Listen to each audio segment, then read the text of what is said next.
Então, beleza, tá gravando já, tá, pessoal? Então, eu vou compartilhar aqui minha tela.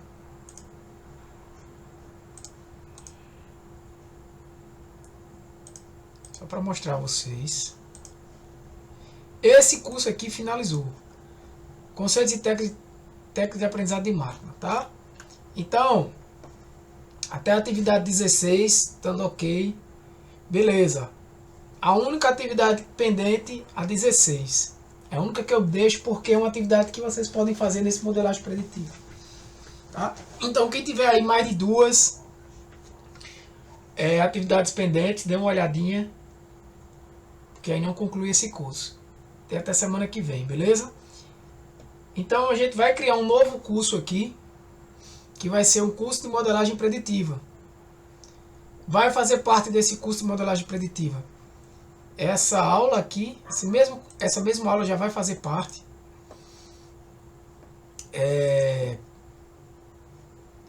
Isso aqui eu vou até editar e retirar, porque prática de aprendizado, modelos políticos, conceitos. Tá. Esse material aqui, eu vou até atualizar, botar novos.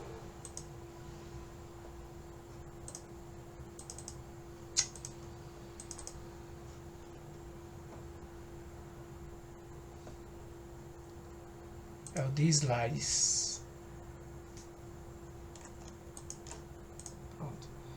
Só que nesse curso novo de modelagem preditiva, o material vai ser esse, modelos preditivos, slides e modelos preditivos, esse que está aqui. Então eu vou criar uma nova turma, preste atenção. Ah, estava aqui. Os slides. Eu vou criar uma nova turma, curso de modelagem preditiva, e o material, o conteúdo didático vai ser esses modelos preditivos. Né? Junto com esse de UECA que eu estou colocando aqui também. Então, esse aqui vai estar sendo concluído essa semana. Tá? A semana 10 aqui finaliza. Não tenho mais como adicionar conteúdo nele, porque ultrapassa muito as 39 horas. O outro vai ser aqui KNN. Hoje, a aula de hoje já está contando. Aquele encontro que teve na aula passada também, porque é uma aula apresentativa. Aí a gente vai ter mais assuntos. Aí a gente vai ter árvores. Aí a gente vai ter um pouco mais da ferramenta UECA agora. Tá? Então vocês na verdade vão fazer dois cursos. O de modelagem preditiva já começou de fato. Já é com vocês mesmos. Só que são dois cursos separados para que vocês entendam, né, que não é um curso só. Porém, o projeto vai ser no final do curso de modelagem preditiva. Vocês vão estar mais aptos a fazer. Vamos poder comparar algoritmos diferentes. E o projeto vai servir para os dois cursos. Eu só entrego o certificado do primeiro quando terminar o segundo. Certo? Que aí eu entrego os dois de uma vez. Beleza? O segundo, só modelagem preditiva. Só algoritmos de modelagem preditiva. Só algoritmos de regressão e classificação para aprendizado supervisionado. Certo? Então a gente vai ver o máximo que der para ver dentro desse tempo. Já estudamos o KNN, vamos estudar hoje uma regressão linear, vamos estudar regressão logística, vamos estudar árvores de decisão, árvores de decisão, no caso, para a regressão. Dá para estudar também desse jeito um Randall Forest. Né? Dá para estudar algumas coisas a mais. A gente vai estudar algumas coisas a mais. E aí, vocês vão ter dois cursos, beleza? Esse outro curso vai rodar aí agora, a partir do dia hoje até o final de setembro. Certo? Mesma pegada, vocês vão ter exercícios, vocês vão ter o material e vocês vão ter o projeto que vai valer para os dois. Se alguém tiver dúvida, cada um, carga horária de 39 horas. Beleza? Primeiro curso vai ser o de vocês já fizeram. O segundo, modelagem preditiva. Os conceitos e técnicas de aprendizado de máquina e curso de modelagem preditiva. Certo?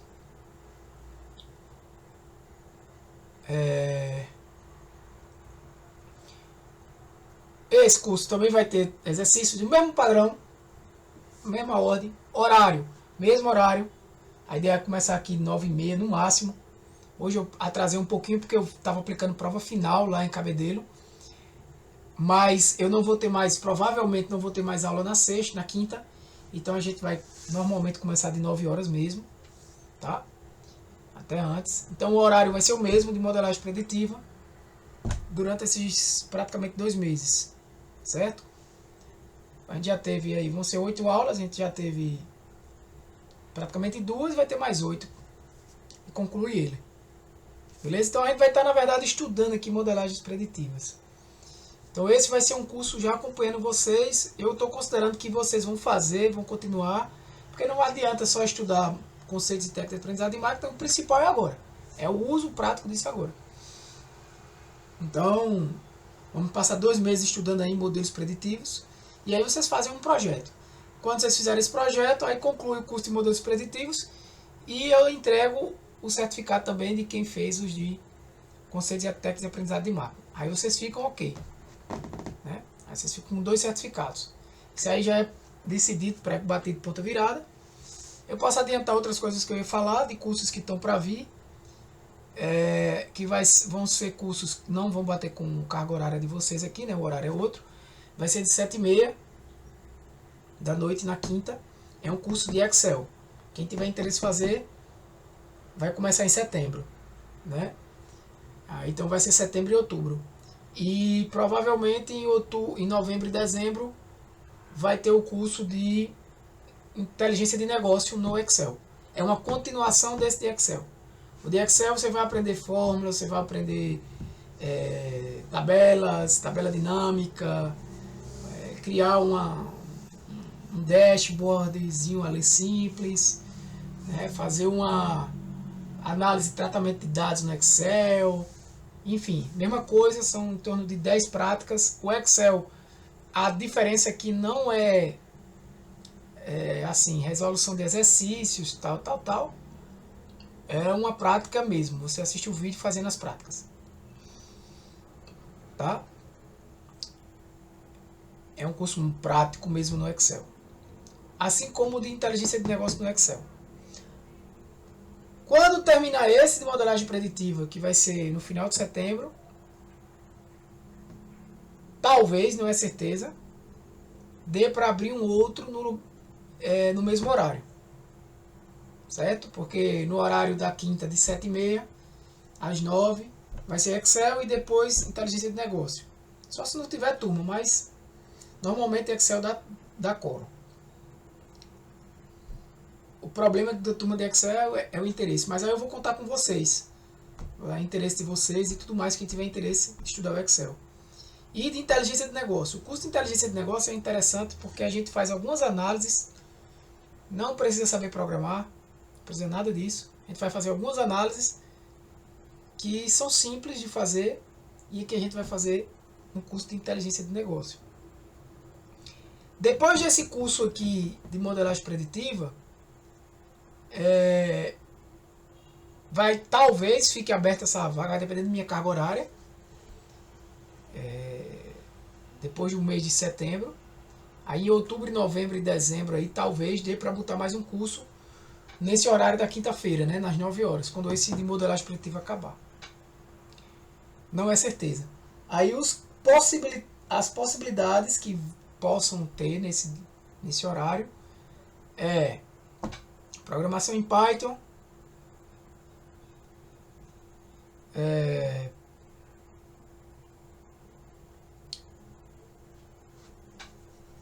o de análise de dados bidimensional, análise de dados bidimensionais, que é meio que uma continuação do de estatística, quando você estudaria associação de variáveis categóricas, correlação, aí a própria aula de regressão linear que a gente dá aqui, e dá uma revisada no de estatística, dá uma geral naquele de estatística, dá uma de estatística resumido, mas não é certo. Então, primeiro tem que ver se eu vou precisar de carga horária e segundo ver qual vai ser o curso, mas qualquer um desses 3. Então certo, só esse de modelagem preditiva, que vocês na verdade vão continuar e vai ver um pouco mais do que a gente ia ver dentro do curso anterior, porque dentro do curso anterior a gente ia parar aqui em regressão linear. No máximo ia ter regressão logística. Só que a carga horária ia esticar muito. Então o que foi que eu disse? Vou fazer 2 cursos, sendo um com 20 horas. Bem, como eu estou começando o período agora, não vou fazer 2 cursos com um de 20 horas. Vou fazer esse modelagem preditiva com 39 horas do mesmo jeito. Sendo assim, eu consigo adicionar outros algoritmos. Então aí eu vou conseguir adicionar árvore de decisão, árvore de regressão, Random Forest, a gente vai poder praticar mais no ECA, então a gente vai ter mais tempo. Então vai ser esse, de modelagem preditiva, continuar com vocês aqui estudando modelagem preditiva, nesse mesmo horário, até setembro, provavelmente até a última semana de setembro. Durante 8 semanas ainda, né?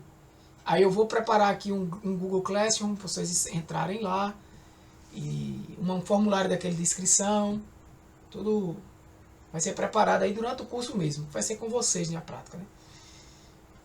Em setembro, provavelmente no início de setembro, iniciará o de Excel, que vai ficar setembro e outubro. E em seguida, começa o de inteligência de negócio, também de 7h30 na quinta-feira. Beleza? Então vamos lá, para não perder mais tempo. Acho que todo mundo já entendeu.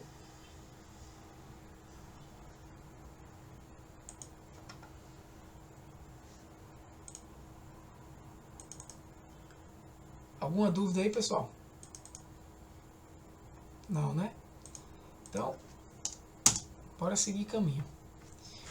Hoje, pessoal, a gente já estudou o KNN, eu vou trazer para vocês um pouco da regressão linear.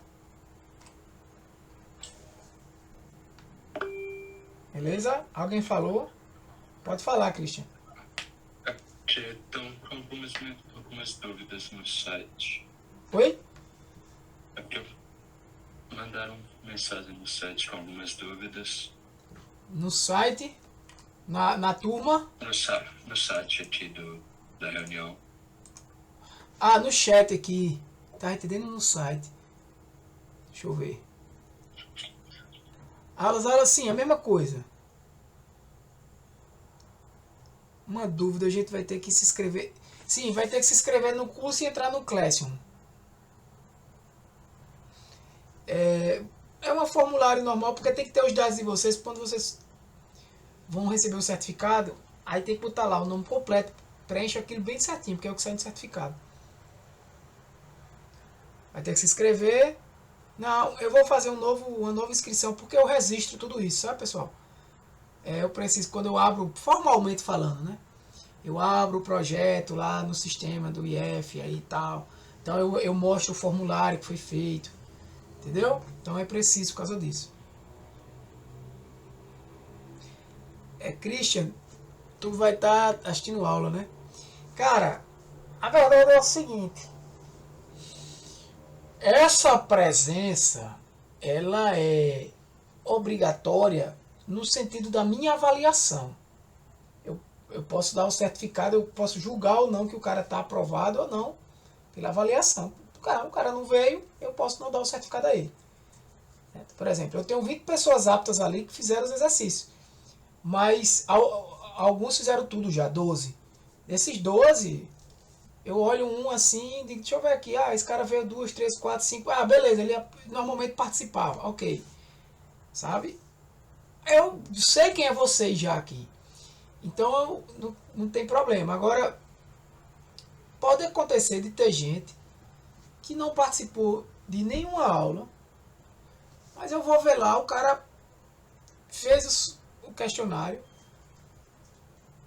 acertava, né? Por mais que ele pesquisasse ou não, mas ele estava estudando, faz o projeto e me explica. Chega no projeto, grava um vídeo explicando, porque o projeto você pode gravar um vídeo, porque essa turma é grande, se não tiver tempo, explicando o que você fez. Né? Ou eu dou na aula aqui, cada um 15 minutos para falar. Que é o que a gente talvez faça também durante umas 2 aulas ou 3 aulas. Cada um 10, 15 minutos. Você tem 15 minutos aqui para falar 10 slides do que você fez. E eu faço 2, 3 perguntas e você me responde. Cara, aquele cara não... mas ele não assistiu às aulas. Não, mas deu para ver que ele assistiu a aula gravada, ou que ele estudou pelo conteúdo, que ele fez é diferente. Entendeu? Agora o cara não assistiu a aula gravada.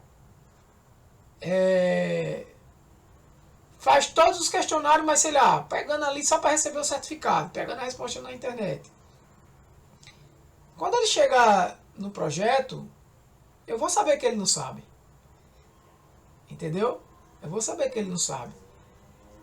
Por exemplo, no de Excel, o cara pode pedir para alguém fazer planilha. Pô, o cara tá num curso desse, gratuito, de extensão, ninguém é obrigado, uma hora dessa da noite, o cara ir pedir pro cara fazer planilha para ele para receber um certificado, realmente não tem o que fazer.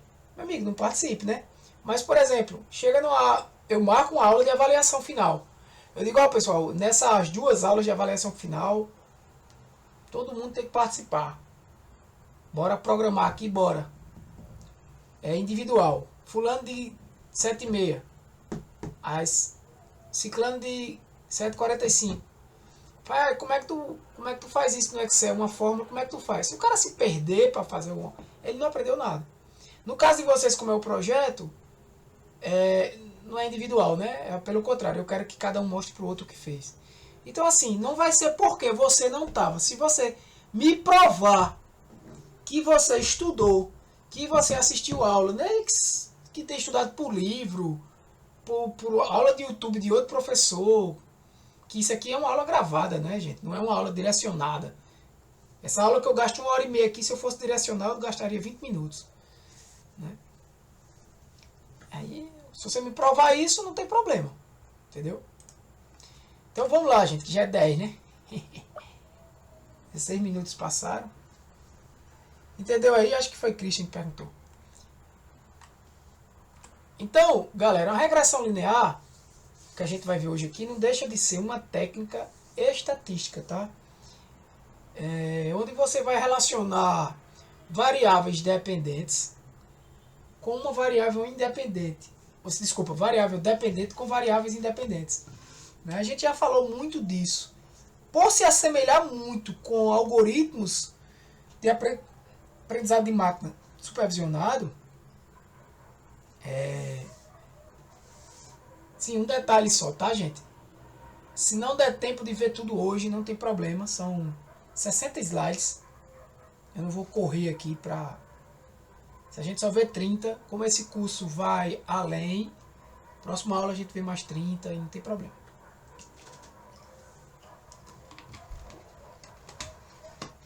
Então, importa que vocês entendam, né? A regressão linear, ela vai relacionar variáveis que a gente chama preditoras, independentes, tem vários nomes. E vai tentar explicar uma variável saída, que a gente chama de resposta, variável dependente, né? Basicamente, linearmente, regressão linear tem 2 tipos, a simples e a múltipla. A gente vai estudar as diferenças. A simples é quando você tem uma variável que tenta prever o valor de outra. Né? Você tem um imóvel, o metro quadrado é uma variável que tenta prever o preço do imóvel. Por exemplo. Múltipla, quando você tem várias variáveis em que a soma das multiplicações de um coeficiente... Ai! Eu dei uma pancada hoje no jogo, gente. Depois de 20 anos jogando futebol de salão. Futebol de salão, futsal. Eu fui jogar hoje, levei uma pancada com o goleiro. Tá doendo até agora.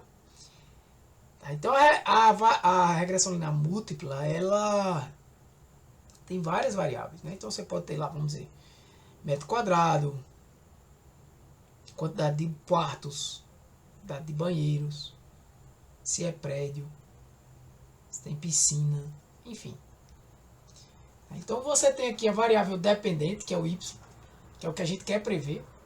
A variável independente aqui, que é o x, que é a variável que você vai utilizar para prever a outra. O intercepto é aquela variável que quando esse x é 0, é um valor médio previsto, é uma constante. Eu chamo ele de beta 0. O beta 1 é um coeficiente. Quem já estudou aqui, todo mundo, óbvio, mas quem lembra de uma função de primeiro grau, né, lembra do que é um coeficiente angular. O coeficiente angular é aquele coeficiente que define a inclinação da reta. Lembra? Forma um ângulo. Quanto maior essa inclinação, maior esse coeficiente. É tanto que se não tiver inclinação, se a reta for horizontal ao eixo X, o que é que você tem aí? Inclinação zero. Por quê? Para todo valor de X é uma constante, que é exatamente o beta zero, o intercepto. E eu tenho um termo que é o erro, que é exatamente o valor observado e o valor previsto. É a diferença. Porque imagina aqui, ó, eu tenho isso aqui é meu modelo. Y é o preço do imóvel. Aí eu digo, ó, todo imóvel ele custa em um certo bairro, sei lá, 100 mil, mais 2 vezes, 20 vezes, digamos, a metragem dele. Aí ele tem 70 metros, 2 vezes 7.400, 20 não, né? 20 dá 1.400, 200 aqui vai ser, 14 mil, vamos dizer, 140 mil, é 2 mil, né? B1 aqui seria 2 mil. Quando eu tenho vários exemplos daqui a pouco, tá? Quando eu somar isso tudo aqui, dá 100 com 140, 240, mas o imóvel era 260. Ou o imóvel era 230. Então teve um erro aqui de 10. Né? Por exemplo, prever o custo de combustível, prever o consumo de combustível com base na velocidade do carro. Então, a interpretação de beta 1, como é que eu digo? A quantidade de combustível consumida, mais ou menos, por cada unidade da velocidade. Então, se eu estou ali a 100 km por hora, quanto eu consumo de combustível? E a 101, e a 102. Isso é linear? Né? É uma das questões que a gente vai discutir daqui a pouco. A regressão linear múltipla expande o conceito de regressão simples. É quando eu tenho vários betas. Eu tenho beta 1, eu tenho beta 2, até beta P aí. Quantos betas eu possa ter? Y continua sendo a variável que eu quero prever. Perceba que eu tenho um problema aqui de quê? De regressão ou de classificação? Óbvio, de regressão. Eu estou querendo prever um valor contínuo. Certo? Então, a diferença da múltipla para a simples é isso aqui. A múltipla eu vou ter vários coeficientes porque eu vou ter várias variáveis. x1, x2, xp é o valor da variável. Por exemplo, x1 é quantos metros quadrados tem aquele imóvel. x2 é quantos banheiros tem aquele imóvel. xp é quantos quartos tem aquele imóvel. Certo? Aquele imóvel específico. Baseado nisso, eu vou criar um modelo que vai me descobrir quem é beta 0, quem é beta 1 e quem é beta 2 e quem é beta P. E quando eu realizo esse simples cálculo aqui, eu tenho uma estimativa de Y. Só que aqui está Y, não está a estimativa de Y. Para vocês não se confundirem, Y é o valor real. Estimativa de Y é Y barrinha, com a barra aqui em cima. Como aqui está o próprio Y, eu tenho que somar com erro, né? Porque eu vou errar alguma coisa. O erro é o... Eu vou errar, eu tenho um erro ali, provável erro, né? Eu estimo um valor, mas tem uma diferença. Então essa diferença é o erro. Óbvio que o meu modelo não vai somar com erro, porque o meu modelo não sabe quanto é o erro, né? Mas isso aqui não é o modelo, aqui é o próprio valor de Y. Quem é Y? É o valor real. É tudo isso aqui, beta 0, que é calculado, beta 1, x1 eu tenho, beta 2 é calculado, x2 eu tenho, beta P é calculado, xp eu tenho. Quando eu fizer tudo isso aqui, vai ter uma sobra. O que vai sobrar é o valor do erro. Pode ser positivo ou negativo. Por exemplo, aqui, ó. Eu tenho x1 é a área e x2 é o número de quartos.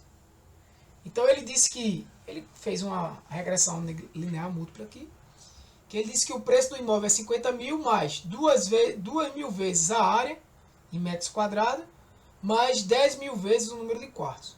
Vamos dizer. Então se eu tenho uma área aqui de 100 metros, vai dar 2 mil vezes 100, dá 200 mil, né? E tem 3 quartos, 30 mil.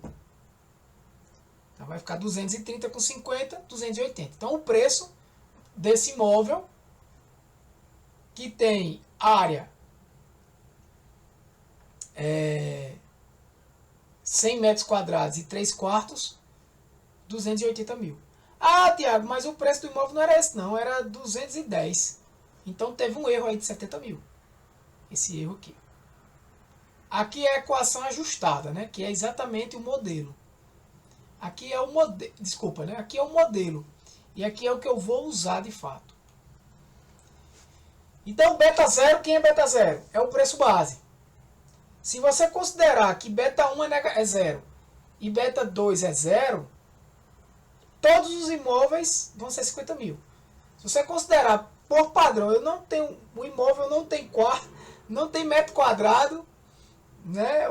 Desculpa, tem uma metragem, mas o meu coeficiente é 0. Ou é 0 metro quadrado. Não faz sentido eu pensar assim, né? Mas se eu fosse considerar, o meu imóvel partiria de 50 mil. Dá a entender aqui que você não vai ter um valor abaixo de 50 mil, né? Porque não tem metro quadrado negativo, nem tem número de quartos negativo, né? 2.000 é cada... Qual a interpretação? A cada metro quadrado adicional no seu imóvel, aumenta 2.000. Perceba, professor, isso está parecendo uma constante, né? A cada metro quadrado, 2.000. Aumentou um metro quadrado, aumenta 2.000. Isso porque esse modelo é linear, ele é uma reta. A gente vai ver daqui a pouco. A cada quarto extra, aumenta 10.000. Ah, mas isso é um linear. Ah, Tiago, mas isso aí talvez não seja linear, não.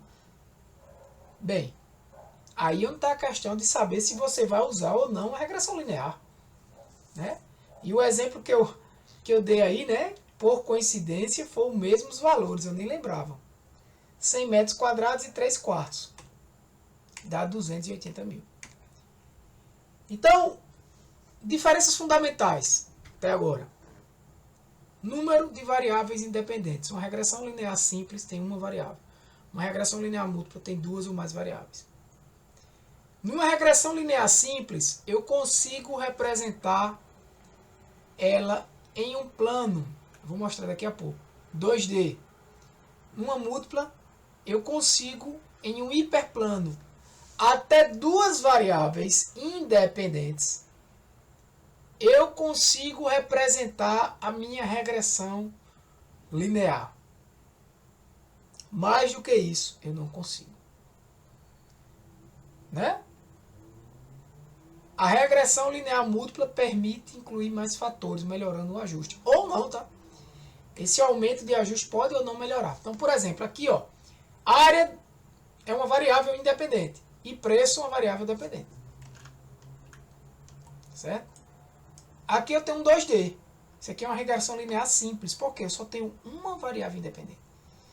O que é que você tem aqui nesses pontinhos azuis? Eu já falei disso antes. Ó, você tem aqui um imóvel aqui de 30 metros. Ele está custando aqui 135 mil. Aí você tem outro imóvel de 30 metros, sei lá, 145 mil.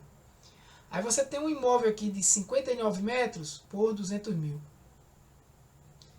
Esses pontinhos são os exemplos. Aí você tem um aqui de 60 metros, ó, bem mais barato. Aí você tem um aqui de 60 e pouco por aqui. Mas você percebe que quanto maior a metragem, mais caro ele é. Então esqueça essa linha vermelha. Pensa só nos pontinhos azuis. Faz de conta que essa linha vermelha não está aí. O que é que a regressão linear simples vai fazer?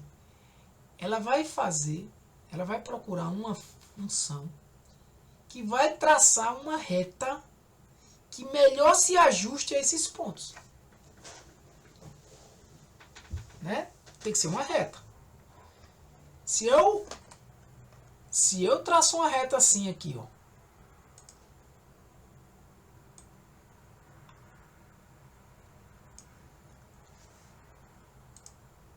será que esse tem um resultado melhor?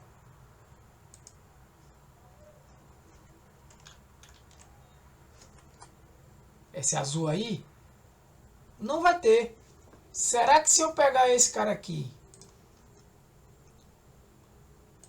essa reta aqui,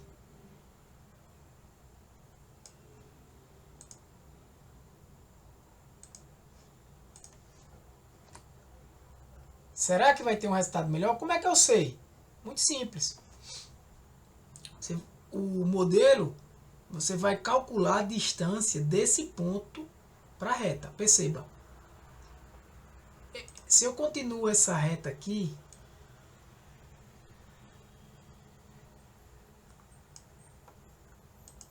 que não precisa não.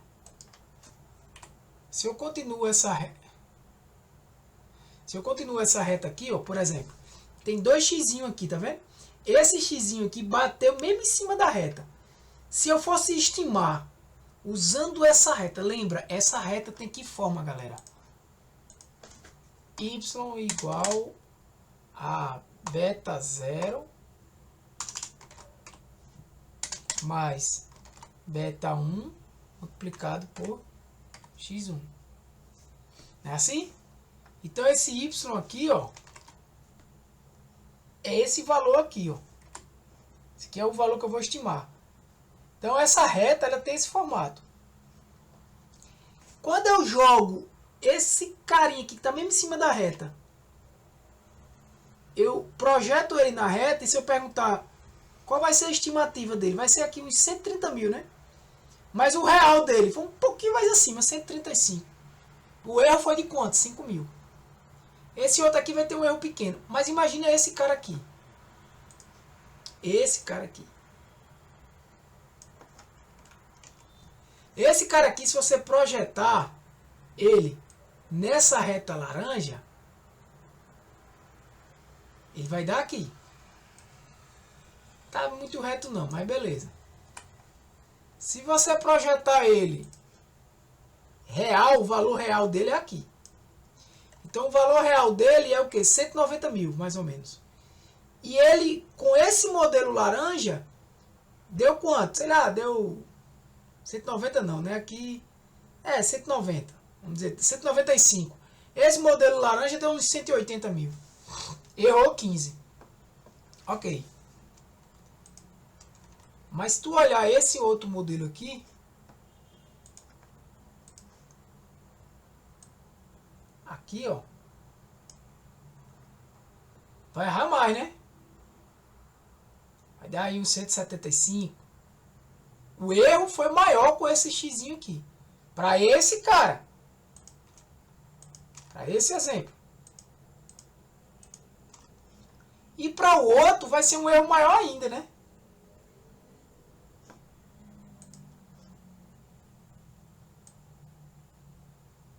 Ó. Vai dar 155 mil aí. Ou seja, quem deu um erro menor para esse exemplo? A laranja. Ok. Para esse exemplo, o modelo da reta laranja foi a melhor. Mas quando você fizer para todos os exemplos, por exemplo, esses caras aqui, ó, tirar essa reta daqui, esses caras aqui, ó, o erro todinho maior vai ser aonde? No laranja. E vai ter um erro menor no vermelho. Se você pensar, ah, Tiago, mas esses caras aqui, o azulzinho vai acertar. Beleza, mas esses caras aqui, o azul, quando eu projetar aqui, ó, vai estar mais distante. Então, resumindo, o que é que está acontecendo aí? Eu vou procurar ajustar uma reta que melhor vai definir esses pontos baseado em quê? Baseado no erro. É isso que ele vai fazer. Lembra que isso aqui é uma regressão linear simples. Aqui eu não vou ajustar uma reta. Eu vou ajustar um plano. Por quê? Porque eu tenho uma área, eu tenho quartos e eu tenho minha variável dependente, que é preço. Eu consigo aqui ainda, ó, cada ponto desse aqui, ó, tá nesse setor área, quartos, né? Tá nesse 2D de baixo. Mas se eu subir o toque no plano aqui, vai me dar o valor do preço. O toque no plano vai me dar o valor estimado. Então aqui eu vou ajustar um melhor plano. Galera, quem faz isso são os softwares, tá? Se você estivesse estudando estatística, você ia fazer isso na mão para entender e aprender. Não é o caso aqui. Então, o que é que a gente faz aqui? A gente minimiza os erros. A gente tenta encontrar uma reta dessa que minimize o erro, né? O erro médio. Por exemplo, qual será a reta que vai dar o menor erro médio? Essa daqui que está aqui ou aquela laranja que estava aqui antes? Eita. Né? A reta que vai dar o menor erro médio para todo mundo aqui vai ser essa do meio. Né? Isso já foi ajustado em software, então eu lhe garanto que é. Beleza. Vamos ver mais na frente, mais coisas, tá?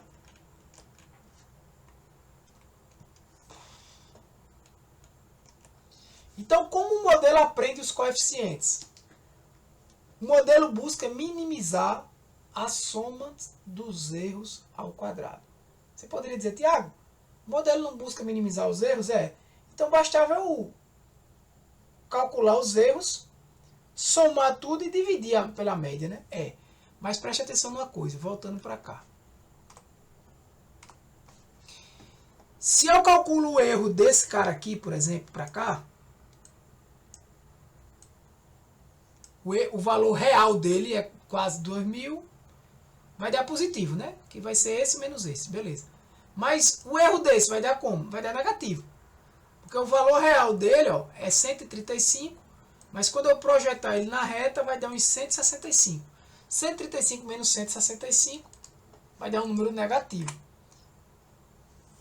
O que é que eu estou querendo dizer com isso? Eita. Eu estou querendo dizer que se eu somar os erros positivos e negativos, uma coisa pode balancear a outra. Então a primeira coisa é, se for somar todos os erros, some o módulo. Todo mundo entendeu? Some o módulo dos erros. Né? Some o valor absoluto, que é a distância. Seja positivo ou negativo, o valor sempre vai ser positivo. Certo? Beleza?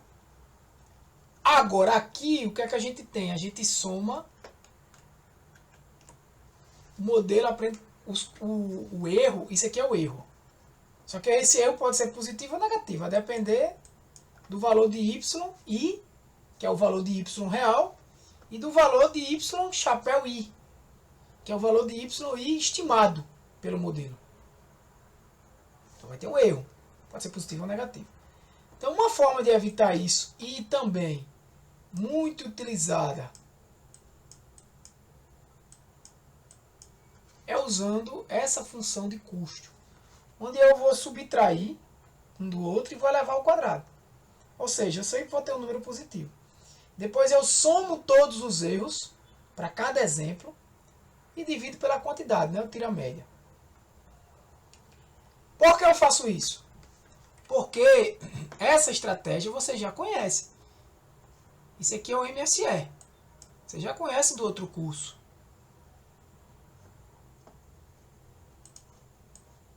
Né?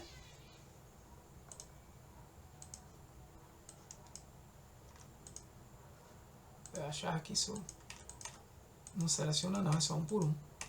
Então vocês já conhecem do outro curso. Então ele penaliza quem? Erros grandes. Porque se eu tiver um erro grande, eu vou elevar ao quadrado. Então, se um modelo me trouxer erros grandes demais, um erro muito grande, vários erros muito grandes, eu vou penalizar mais ainda esse modelo. Por quê? Porque eu estou elevando ao quadrado ali. Eu não estou simplesmente subtraindo um pelo outro e tirando o módulo. Poderia tirar o módulo ali, né, o valor absoluto. Mas eu elevo ao quadrado. É claro que o MSE você perde a escala original dos erros. Mas aí tem solução para isso, a gente vai falar depois.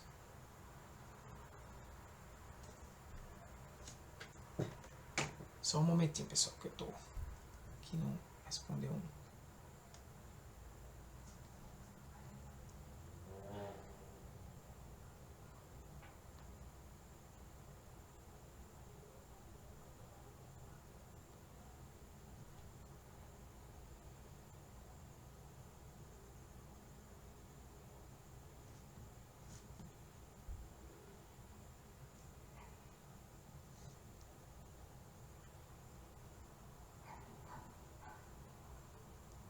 Só um momento.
Pronto.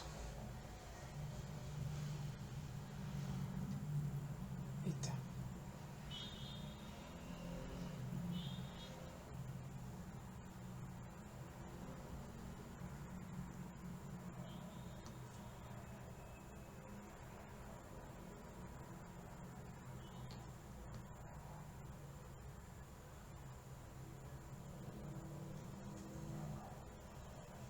Ai, que droga, gente. Eu caí aqui também, não sei porquê, pessoal. Mas...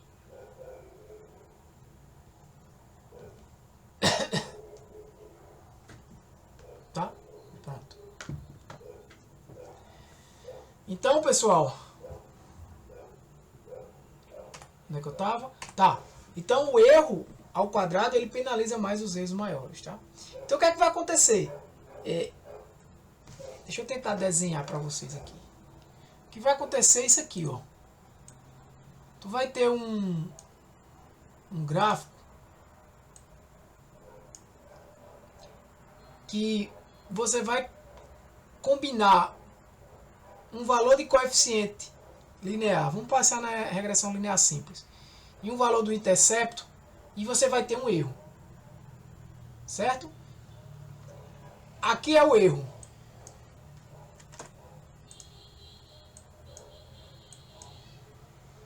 Beleza? E aqui é o valor do teu coeficiente. Então tu considera, por exemplo, que o intercepto, o B0, o beta 0, é constante, e tu vai ajustando esse coeficiente.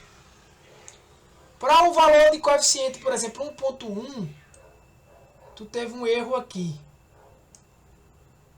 Aí tu vai ajustando, e aí entra na matemática aqui, tu vai ajustando esse coeficiente, tu está aumentando esse valor e tu está conseguindo diminuir esse erro, vamos dizer. Aí tu vai aumentando e vai diminuindo. Mas tu chega a ver um momento que começa a aumentar. Então, o que o algoritmo vai fazer é encontrar esse menor ponto aqui. Aqui entra numa questão matemática, pessoal, que eu não vou entrar no mérito. Mas isso aqui é uma reta, tá? Então você vai calcular a derivada, onde a derivada vai ser 0. Aí você teria que saber um pouco de cálculo e tudo mais. Mas é assim que o algoritmo faz. Esse erro aqui é a soma dos quadrados para cada ajuste do coeficiente, considerando os outros coeficientes constantes. Certo? Então, é assim que basicamente ele vai ajustando até encontrar qual é o melhor valor do coeficiente de beta 1. Quem é o melhor beta 1? Aí, ó. E quem é o melhor beta 0 também. Então, ele encontra esses dois valores e chega no modelo. Então, cada coeficiente beta J representa o efeito marginal de XJ, mantendo as demais variáveis constantes. Ou seja, cada coeficiente beta J é cada coeficiente para cada variável. Cada variável do teu conjunto de dados vai ter um coeficiente desse. Beleza? O modelo, ele vai considerar todas as variáveis simultaneamente para encontrar o melhor... Professor, o áudio. O senhor está sem áudio. Oxi, obrigado. Quando voltou, ó, tá vendo? Prestando atenção. Agora voltou. Mas ficou na... Se tu ver o horário aí, ó, são 46 minutos. Quando tu olhar ali o 42 minutos do vídeo, vai estar gravado o áudio. Foi importante o que eu falei agora, galera. Eu vou repetir. O que eu estou querendo dizer, pessoal, é que vai existir um erro e um erro para cada valor do coeficiente. Ele vai encontrando, vai mudando o valor do coeficiente e vai encontrando novo, porque cada vez que eu mudo o erro, eu mudo o modelo, concorda? Cada vez que eu mudo o coeficiente, eu mudo o modelo aqui, ó. Aqui foi 2000, e se for 2100? E se for 2010? Então, ele vai diminuindo ou vai... Como é que eu sei 2100 diminui o custo, aumenta o custo? Eu não estou preocupado com isso. É o algoritmo que vai fazer isso. Se você quiser se aprofundar nisso, é uma questão um pouco matemática, né? Tem que saber um pouco de derivada aqui.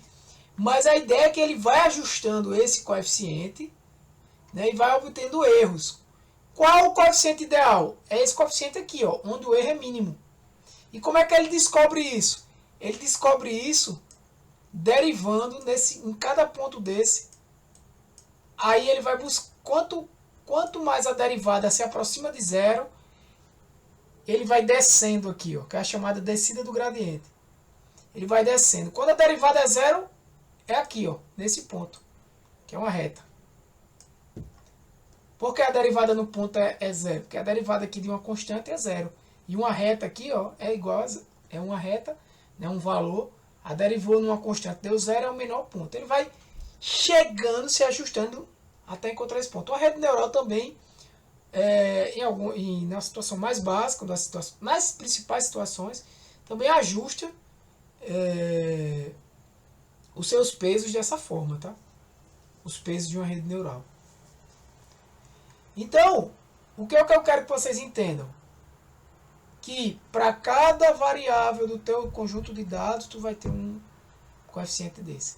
E esse coeficiente, ele é encontrado mantendo os demais coeficientes constantes, e ele vai ajustando, calculando o erro quadrático médio para cada modelo que eu mudo aquele coeficiente, mantendo as demais variáveis constantes. Tá? Eu não ajusto os coeficientes das outras variáveis, eu mantenho constantes, certo? Então eu vou encontrando o melhor coeficiente para aquela variável. Quem é o melhor coeficiente? Aquele que encontrar o menor erro, baseado nessa estratégia, onde ele busca derivar todo mundo até encontrar a derivada próximo de zero. E ali ele vai encontrar o coeficiente que melhor se ajustou para aquela variável, que é o B1. Aí ele vai para o B2, depois para o B3, para o B4 e assim por diante. B5, quantas variáveis tiver, né, gente? Quantos coeficientes tiver. A gente vai falar disso também mais na frente. A questão da seleção. Então todo mundo compreendeu o que é uma regressão linear simples, o que é uma regressão linear múltipla. Qual é a diferença de uma para outra. Como o modelo aprende. Como o modelo aprende. Usando o MSE. Calculando o MSE para cada... E cada vez, ó, Imagina que ele está aprendendo isso aqui. A primeira reta era assim. Eita. A primeira era assim. Aí ele ajusta esse coeficiente e a reta faz isso. Veja que ele continua passando pelo mesmo ponto. Que ponto é esse? Aqui é matemática básica. Que ponto é esse aqui, gente? Esse ponto aqui é o ponto quando a área for zero. Se a área for zero, e aí? Aqui, aqui, aqui, aqui. Se a área é zero, o que é que vai acontecer? Isso aqui vai zerar. Né? Se a área é zero, zero vezes qualquer coisa é zero. Eu vou desconsiderar esse aqui, tá? Cadê ele? Aqui. Aqui. Se a área é zero, B1 é zero, X é zero, essa multiplicação aqui vai dar zero. Então, Y vai ser o próprio beta zero. Então, esse ponto aqui, ó, é o beta zero. É onde ele toca a reta no eixo, é o coeficiente linear que a gente chama, né? No eixo Y. Então, imagina que ele tem essa reta aqui. Ele está ajustando agora o coeficiente angular. Talvez, né? Talvez assim ficasse essa reta. Mais ou menos isso. Mais ou menos isso, né? Ajustei o coeficiente linear, angular, que é o meu beta 1, que é o que multiplica a área do apartamento, né? Mas agora eu vou ajustar o coeficiente linear, é onde ele toca o eixo Y. Aí ele faz aqui, estou puxando para cá, está diminuindo o erro. Aqui. A reta é essa, ele vai tocar o eixo Y aqui, ó. Em torno de 50 mil, né, que ele disse. Compreenderam isso aí, galera? Como é que ele aprende?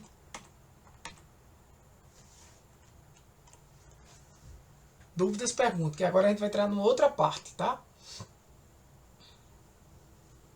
Da 40 para 90 são 50 slides. Então, eu vou aqui até o slide 60, mais ou menos, 65, por aí. 60, porque a outra parte do final é bem tranquila. Então, gente, alguns pressupostos. Eu não posso simplesmente chegar e dizer assim, vou usar uma regressão linear aqui. Primeira coisa, eu tenho que ter linearidade na relação. Eu tenho que ter um problema linear, galera. Eu tenho que ter isso aqui, ó. Isso é um problema linear. Você vê que a crescida da área aumenta o preço, né? Não é exatamente, que isso não é uma função exata, né? Vai ficar todo mundo em cima da linha, né? Eu tenho um problema linear aqui, ó, multilinear, né? Que eu tenho duas dimensões. A primeira coisa é plotar o gráfico. Plotar uma variável com a... E eu lhe garanto, e eu já lhe digo de antemão, problemas lineares são difíceis de acontecer, tá? Uma variável só definir a outra não é algo muito comum, não. Assim, no nosso dia a dia, na nossa realidade. Aqui é uma aula, né? Isso aqui é para coisas aqui eu fiz de propósito, né? Para vocês entenderem. Os erros têm que ser independentes. O que é que está querendo dizer? Ou quando eu tenho, na verdade, que a variável y, que é exatamente os valores da minha variável y, da minha variável dependente, são independentes. O que é que eu estou querendo dizer com isso? Eu pego minha base de dados, aí eu pego todos os valores dos imóveis. Os valores dos imóveis são independentes. O preço de um apartamento em um certo lugar do bairro não vai influenciar aquele apartamento no preço do outro. Eles são independentes. O que influencia neles são as variáveis independentes. Né? Não confunda.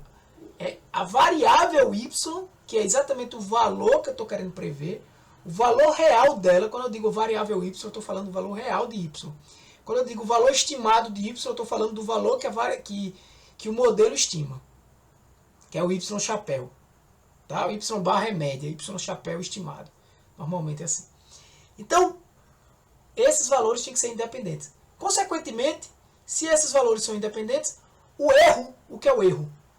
O erro é a diferença, é o resíduo, que é a diferença do valor estimado para o valor real. Beleza? Tem que ser independente. Se o valor de Y é independente, os erros vão ser independentes também. Isso é básico. Se você fez uma coleta de dados real, esse pressuposto aí, ele vai ser obedecido. A homocedasticidade. Quem está fazendo o curso de estatística já sabe o que é isso. Os resíduos têm que ter a mesma variância. Tá? Aqui está um exemplo de problema não linear. Você não consegue traçar uma reta aqui. Consegue. Mas o modelo fica muito ruim. Vai ser mais ou menos assim a reta. Mas você vai ter muitos erros. Agora aqui não. Aqui tu tem uma reta mesmo perfeita, né? Que é um modelo lindo, perfeito. Esse modelo aqui na vida real praticamente não existe. Se existir, todo mundo sabe. Aqui eu tenho um gráfico, tudo isso, gente. Quando vocês estiverem fazendo um projeto, vocês têm que se preocupar. Eu vou analisar aqui se uso regressão linear. Plota. Aí para o seu conhecimento aí no Excel, no Jamove, onde você quiser. Plota duas variáveis e faz o gráfico. De A com B. Se uma variável, ó, A com B, né, X com Y, faz isso aqui, opa, eu vou ter um problema linear. Faz isso aqui, eu não tenho um problema linear. Não quer dizer que eu não possa usar uma regressão linear. Talvez até possa, só não vou ter um bom resultado. Na verdade, se eu não tiver... se eu quiser ter um bom resultado, eu tenho que obedecer esses pressupostos aqui. Então, quando você plota os resíduos, os erros do modelo,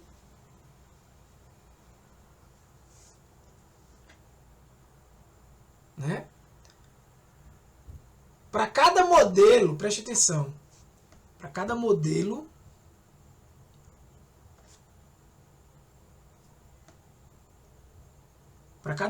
eu vou tendo erros aqui. Para cada modelo. Veja que o verdinho é a homocedasticidade, o exemplo de homocedasticidade. Veja como está o... Ó.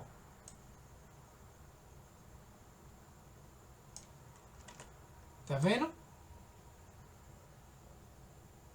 Quando você vê esse comportamento aqui, os softwares plotam isso. Alguns softwares plotam essa homocedasticidade. Você tem um exemplo de um modelo que tem obediência, né, quanto a esse pressuposto da homocedasticidade, ou seja, não tem diferença nas variâncias. Tá? Veja que um modelo aqui é em torno do zero, né? Então você vê que um modelo aqui deu muito ruim, outro também, mas um positivo e outro negativo, né? Como se eu somasse todos esses erros aqui, ia quase que zerar. Agora, veja o comportamento desse outro. Eu tenho modelos, ó, bem ajustados, bem aqui, ó. Se os modelos fossem só esses aqui, ó, tudo bem. Mas repara esses outros exemplos. Não tem. Entendeu? Não tem um... É ruim de mexer aqui, velho, com isso. Não tem uma homocedasticidade. Entendeu? Esse é outro pressuposto. Outro, normalidade dos erros. Quem fez o curso de estatística também sabe disso aqui. Isso aqui é o gráfico Kickplot. Até comentei na aula de ontem. Quando você tem um gráfico Kickplot, você pega os erros e traça o gráfico Kickplot dele. Se os valores ficarem assim, ó, ajustadozinhos em cima da reta, é sinal de que os dados são normais. Tiago, eu posso pegar e fazer um teste de Kolmogorov-Smirnov, Shapiro-Wilk? Pode. Então, a ideia é que os erros tenham uma distribuição normal. A ausência de multicolinearidade. Perceba, galera, multicolinearidade só vai acontecer se você tiver regressão linear múltipla, né? É quando uma variável independente está muito relacionada com a outra variável independente. x1 e x2 são variáveis independentes. E quando x1 aumenta, x2 aumenta. Bem linear. Quando você vê isso aqui, é um problema. Certo? Aqui é a independência dos erros. Ó. Veja. Independente da ordem, os erros não tem um padrão. Tá aleatório isso aqui, ó. Né? Então, por exemplo, às vezes essas independências de erros, elas não ocorrem aonde? Num problema do tipo de série temporal, já é mais comum. Porque de acordo com o passar do tempo, os erros aumentam ou diminuem. Entendeu? Aqui eu tenho independência. Então são pressupostos. Aqui eu estou revisando, né? Ó. Relação linear entre cada variável.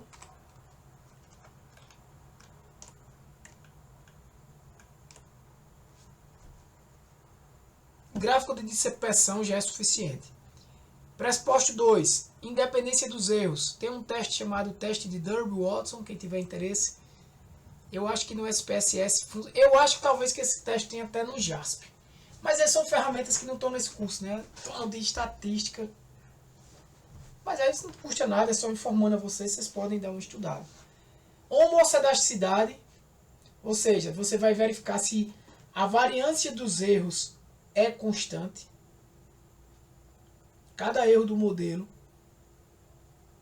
se ele varia, né, como a gente mostrou ali, próximo, né, ao zero, né, um para cima, outro para baixo. Não, daqui a pouco tem um erro, uns erros bem altos e outros erros bem baixos. Aí não tem uma variância muito constante.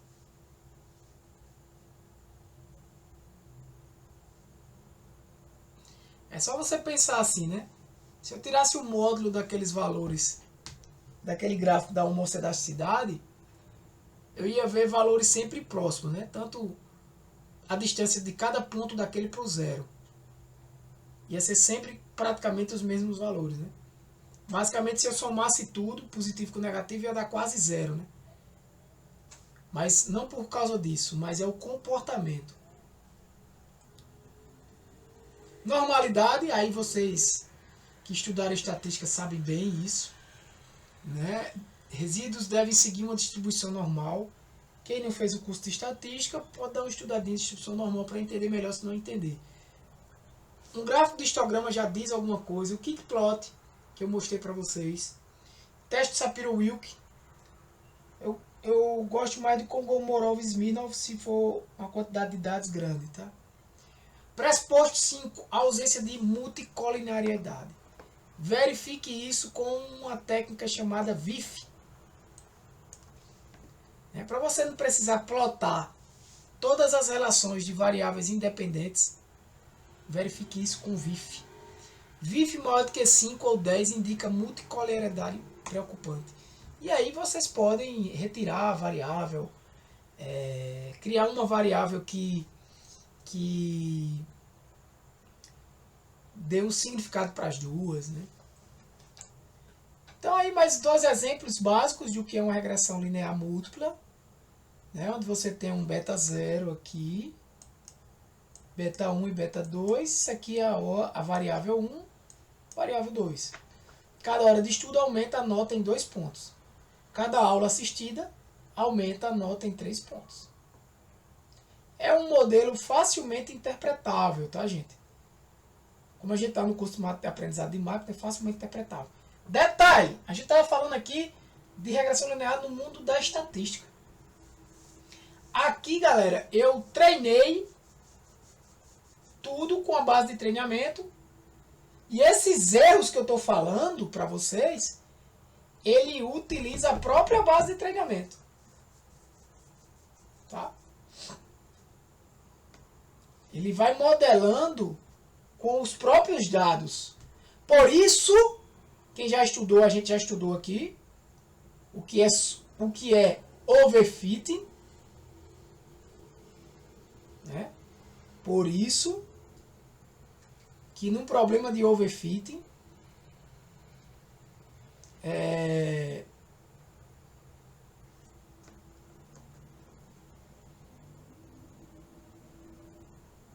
por isso que eu posso ter um problema de overfitting aí, né? O modelo fica muito bem ajustado para os dados de treinamento. Como isso é uma técnica antiga, as estratégias que a gente utiliza hoje em aprendizado de máquina, hoje não, né? As estratégias de aprendizado de máquina também são antigas, mas a regressão linear é mais antiga ainda. Exigem técnicas e estratégias para você evitar esses problemas, né? De overfitting. Aqui, por exemplo, cada ano de experiência aumenta em R$500, né? Porque vai multiplicar por 500, e cada curso em R$200 o salário do cara. O salário médio é 1.500, né? Se você não tiver experiência e não tiver nenhum curso, em média você vai ganhar R$1.500. Em média, você pode ganhar menos ou mais. Então, verifique os pressupostos antes de confiar nos resultados do modelo. Caso as premissas sejam violadas, aí vocês têm várias técnicas. Eu nem trago nem todos os pressupostos aqui. Talvez até tenha mais. Por exemplo, usar transformações. A gente vai comentar isso lá na frente. Outliers. Você pode verificar outliers e tem técnicas também que te permite remover esses outliers ou não. E considere sempre modelos mais robustos. Se o seu problema não é linear, por exemplo, talvez um problema seja polinomial. E aí a sua função, ou logaritmo, ou exponencial. Né? Então, e aí a sua função vai ter no meio dela um polinômio, né? Elevado ao quadrado, elevado ao cubo, de segundo grau, de terceiro grau. Então aí isso é só um resumo do que a gente já viu.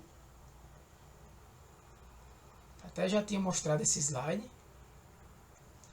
A escolha, né, vai depender da quantidade de variáveis, né?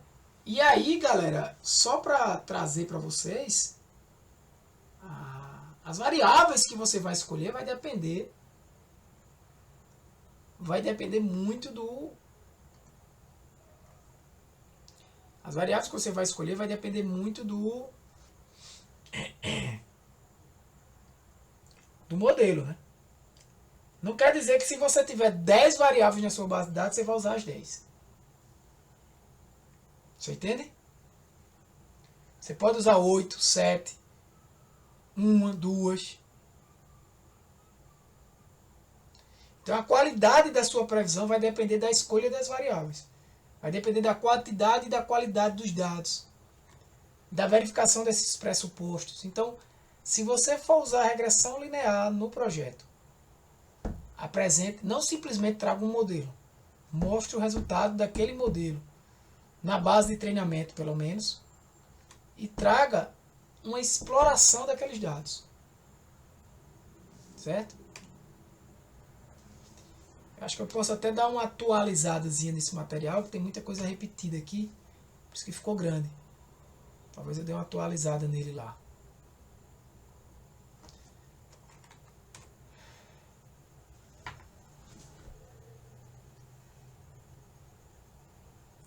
Então, o bom é que revisa, né? O objetivo da regressão linear múltipla é encontrar os melhores valores para os coeficientes, beta 0, beta 1, beta p. que permitam prever a variável dependente y a partir das variáveis independentes x1, x2 e xp, com o menor erro possível. Beleza? Está meio que repetido aqui, né? Eu já...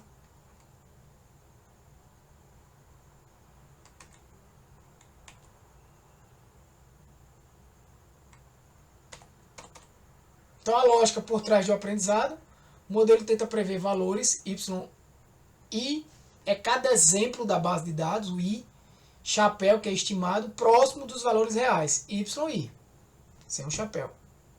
Então, essa diferença é o erro. Para medir essa qualidade, a gente vai fazer esse MSE aí. Vou dar uma ajustada nesse material depois.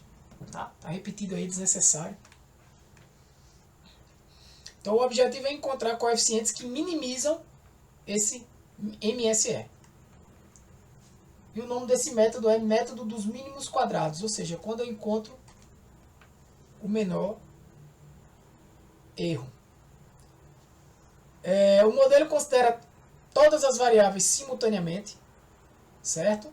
Ele não vai de variável por variável. Cada beta vai representar o efeito de x sobre y. E todos os demais betas vão se considerar constantes. Então, quando eu estou treinando o beta 1, beta 0, beta 2, e beta 3, e beta 4 e beta 5, fica constante. Quando eu estou treinando beta 2, beta 0, beta 1, beta 3, beta 4, beta 5, fica constante. Mas eu utilizo todas essas variáveis. O beta fica constante, mas o valor de x vai mudando. Por quê? Porque eu estou usando todas as variáveis. Por que vai mudando o valor de x? Porque eu não estou pegando lá da base de dados. O valor de x são os valores que estão na base de dados. Cuidado com variáveis redundantes, que a gente chama de colineares. Podem prejudicar o modelo. É uma variável que ela define bem a resposta. Outra variável que define bem a resposta. Mas essa primeira variável aqui está relacionada com essa segunda. Então, o modelo busca uma combinação ótima de todos esses coeficientes. Necessariamente ele vai encontrar? Não, porque imagina aí um modelo com 10 variáveis. Quantas combinações tu não tem aí? Tu pode usar as 10, tu pode usar só uma delas. Tu pode usar 9, dá 1 a 9. Tu pode usar 9, dá 1 a 10, tirando a 9, tirando a 8, tirando a 7. Você já imaginou quantas combinações? Então, existem técnicas de otimização para você encontrar isso aí. Certo?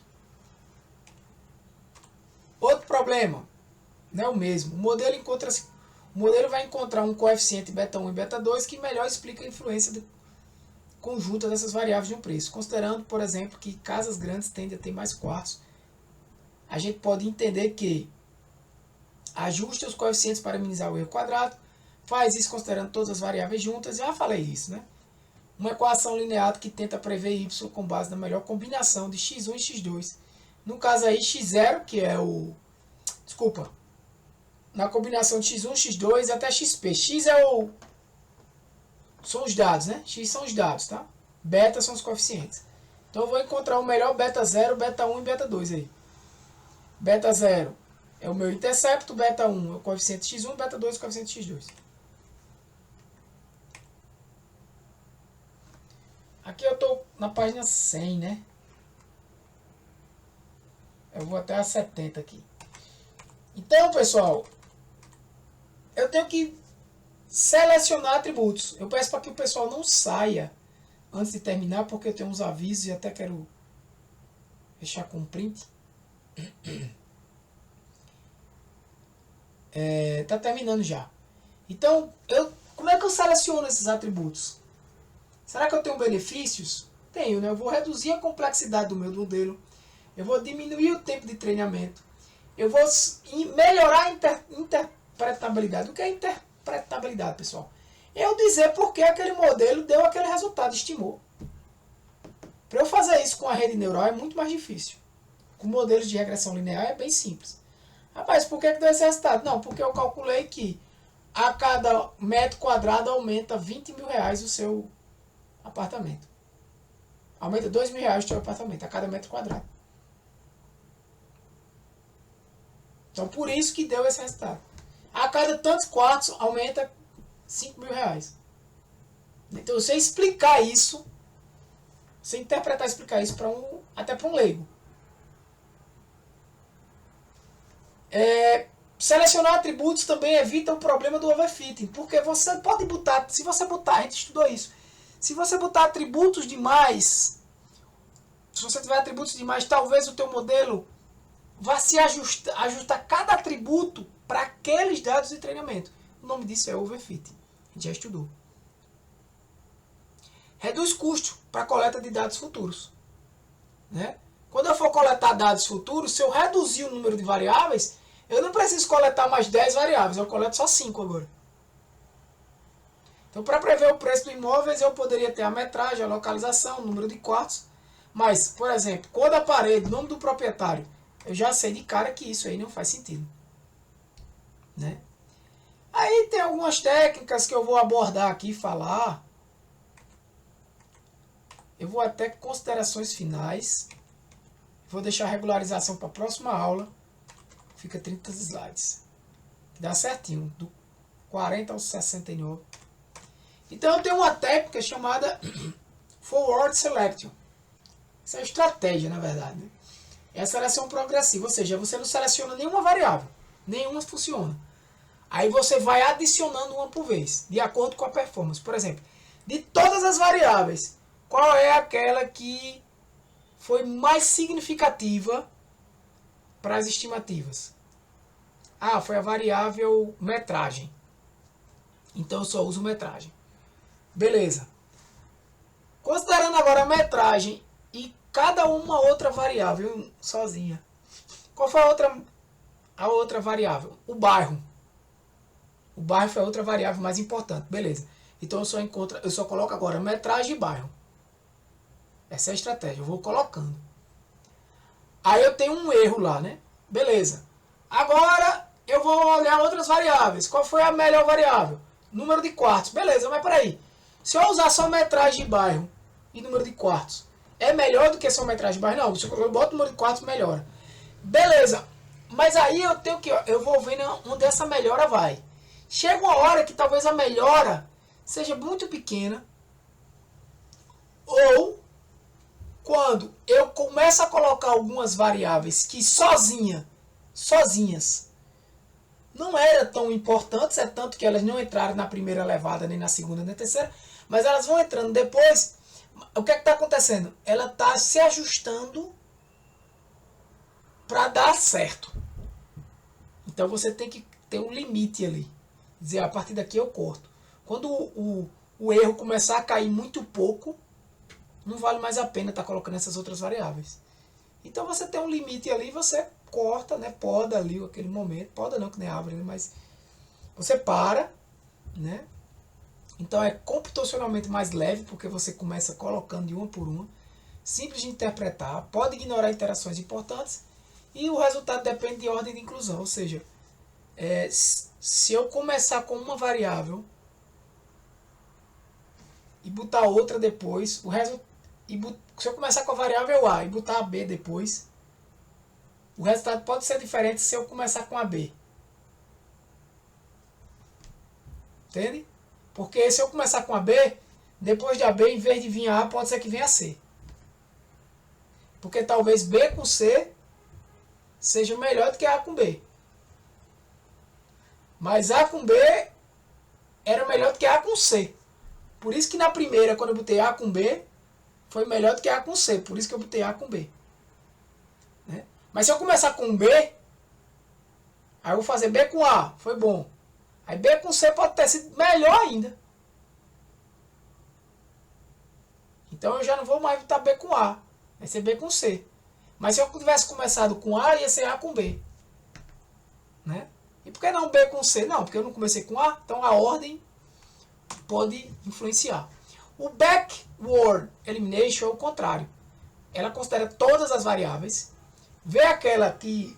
Porque quando você faz uma análise de regressão, ele dá um resultado. Um tabelão lá. Então ela vê lá aquela que foi menos significativa e vai tirando. Bem, tirei uma. Eu perdi muito desempenho, não, às vezes até ganhei. Tirei a última e vou tirando. Então no momento que eu tirar, excluir uma que eu piore muito o desempenho bastante, ou pior, se eu piorar talvez pouco, vale a pena até eu ir tirando para evitar o overfitting, né, para deixar o modelo mais generalizado. Então quando eu tiver uma perda grande, aí eu paro, considero aquela última variável e o modelo que está lá. E perceba que quando você considera todas as variáveis, você vai ter um beta para cada variável. Perfeito? Quando você elimina uma daquelas variáveis, os betas vão mudar. Os betas já vão ser outros agora. Pode ser que mude.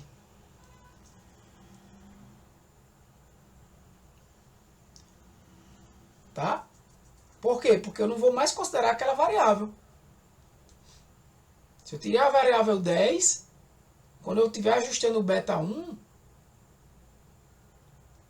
a minha estimativa final, por mais que considere todo mundo constante, não considera mais a variável x10. É computacionalmente mais caro e não vai nunca lhe garantir o melhor conjunto global. O melhor conjunto global, gente, é só se eu testar todo mundo. Mas testar todo mundo é inviável. A não ser que você tenha 3 variáveis. Aí você testa, ainda é viável. Ele pode testar A sozinho, B sozinho, C sozinho. A com B, B com C. A com C. Já tem 6 testes aí diferentes. E A com B com C. 7. E 8, que seria o sem nenhuma, né? Se eu não errei aqui nas contas. Então, imagina aí com 4. Já cresce isso. Com 2, você tem A, tem B, tem C. Desculpa, tem A, tem B, tem AB e tem nenhuma delas. 4 probabilidades. Então, assim, não tem como você sair testando tudo. Então, essas estratégias servem para isso. Normalmente mais eficiente, ainda baseado em ganhos marginais locais, e o custo computacional é muito elevado. Tem outras técnicas, e aí a gente até agora comenta, né? Com uma técnica de regularização, que agora a gente vai ver na próxima aula. Por exemplo, você tem algoritmos de árvore de decisão, o Randall Forest, que conseguem avaliar a importância dos atributos do modelo, né, e selecionar essas variáveis. Mas aí eu estou falando disso para vocês porque o curso aqui é de aprendizado de máquina. Você pode usar o quê? Validação cruzada. Você treina com estilo de validação cruzada. Você treina e valida. Treina e valida. Treina e valida. Agora eu vou pegar e vou, em vez de usar essas 10 variáveis, eu vou usar 9. Treina e valida. Vai dar um trabalhão, né? Se tiver uma base pequena. Mas é uma sugestão. Se tu tiver, por exemplo, 3 variáveis, usar a validação cruzada não é nada demais. Vai fazer 4 testezinhos ali e vai ver qual for o melhor, usando as 2 variáveis. Desculpa, se tiver 2 variáveis, né? Usando as 2, usando só uma de cada, usando nenhuma. Usando nenhuma, normalmente é calcular a média praticamente, né? O que não vai ser bom. Então, por que selecionar atributos com cuidado? Impacta diretamente na performance e robustez de um modelo. Então, a seleção de atributos tem que ter cuidado para não perder também desempenho, né? Reduz o overfitting, o risco do overfitting. Não quer dizer que vai reduzir. Se você vai reduzir o overfitting, não necessariamente. O risco de ter um overfitting. Melhora a interpretação e a aplicação prática desses resultados. Economiza recursos de armazenamento e coleta de dados, principalmente dados futuros. Então, combine análise estatística, conhecimento de domínio, validação empírica, para definir o melhor conjunto de atributos. Ou seja, tu conhece um negócio, como a gente deu o exemplo ali de imóvel. Será que a cor da parede vai influenciar no preço do imóvel? A gente fez um exemplo bem exagerado para a pessoa entender. Você é do agronegócio, você vai dizer, não, isso aqui não influencia nisso não. Mas se eu não for do agronegócio, eu vou considerar aquela variável. Entende? Então use esse seu conhecimento do domínio.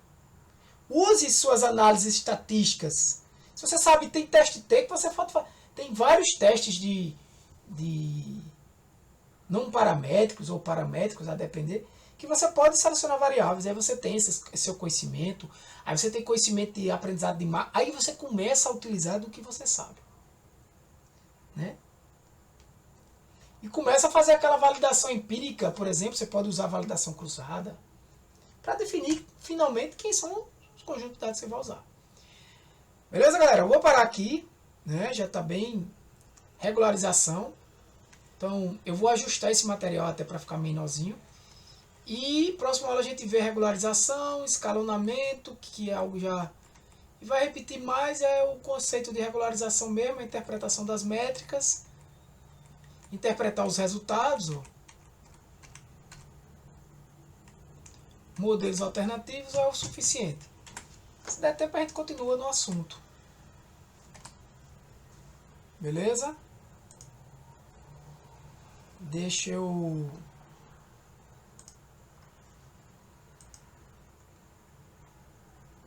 ver aqui uma coisa. Dúvidas, pessoal?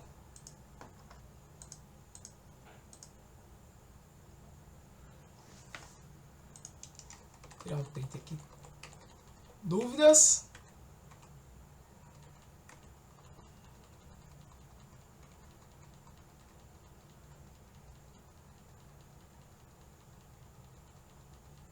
Algumas partes ficaram...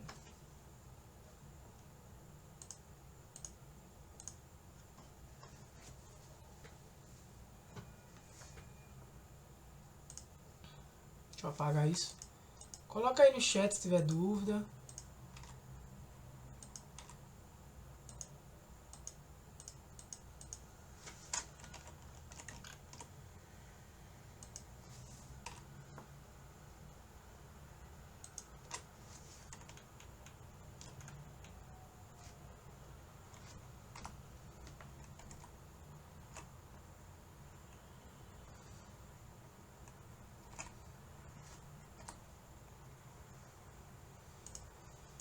Já sumiu?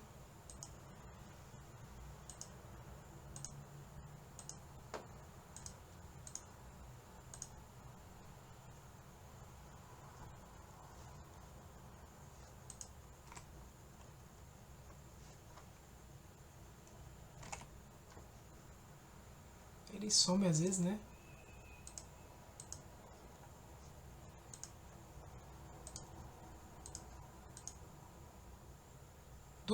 Dúvidas quanto ao curso também, galera?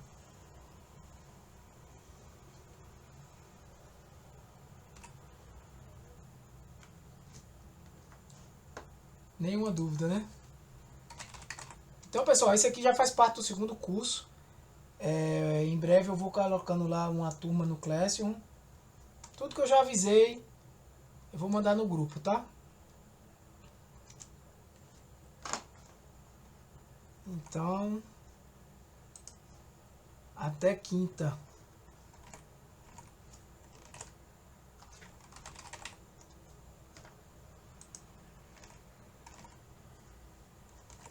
Eita.